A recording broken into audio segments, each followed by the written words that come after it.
Aldrago/EPAFE/REX. By Joel Simon. By Joel Simon. January 27, 2019, 3:05 a.m. Pacific Time. In his first 2 years in office, President Trump has made the recovery of Americans held hostage or unjustly imprisoned overseas a top priority.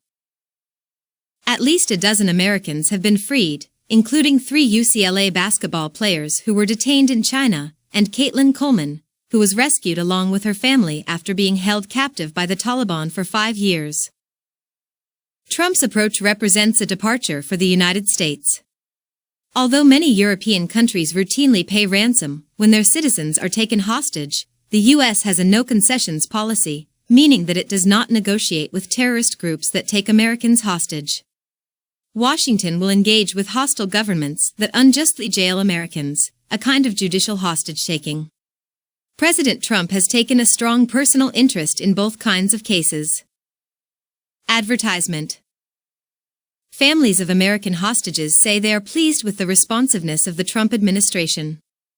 And the photos of freed hostages arriving at Joint Base Andrews, or smiling in the Oval Office, are certainly political gold for the president. But when governments negotiate for hostages, there is always a strategic cost. So what exactly is Trump giving up in exchange? The president has largely flouted the institutional expertise that informs such decision-making. It is easier to see what Trump is gaining, a stark and largely symbolic contrast with President Obama that, conveniently, can be documented in a photo op. In the wake of 9/11, a surge in hostage-taking posed a challenge to Western governments around the world. One series of incidents proved particularly trying for the Obama administration. In 2013 and 2014, Islamic State took dozens of Westerners hostage in Syria. The European hostages were eventually released after their governments made generous ransom payments. The American and British hostages, including the journalists James Foley and Stephen J. Sotloff, were murdered. Advertisement. The families of the Americans were outraged by the lack of support from the Obama administration.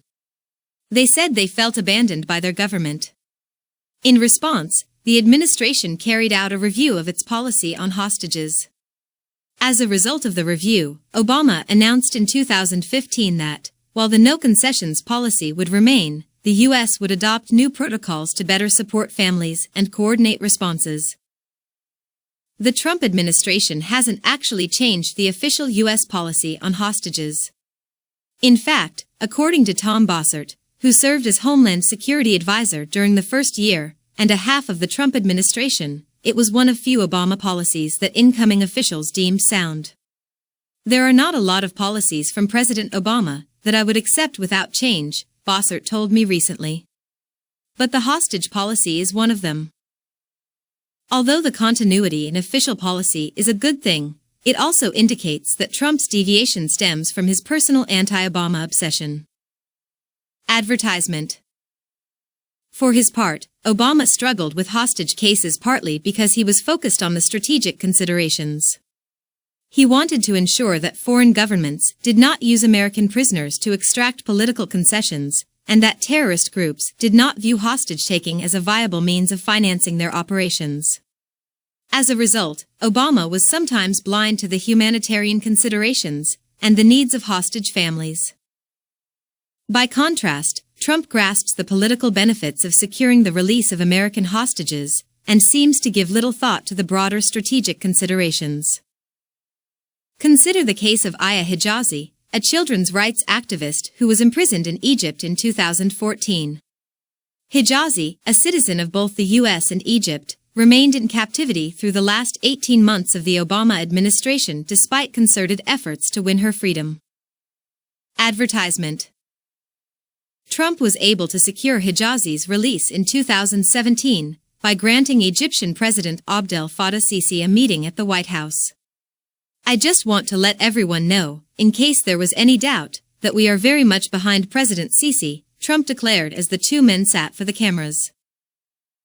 Hijazi was immediately acquitted of the ludicrous child trafficking charges against her, and flown out of Egypt on a U.S. military plane. The cost of her freedom, Hijazi learned, was a meeting of her own with Trump at the Oval Office the following morning. At that meeting, Trump gloated that he was able to free Hijazi, while Obama was not.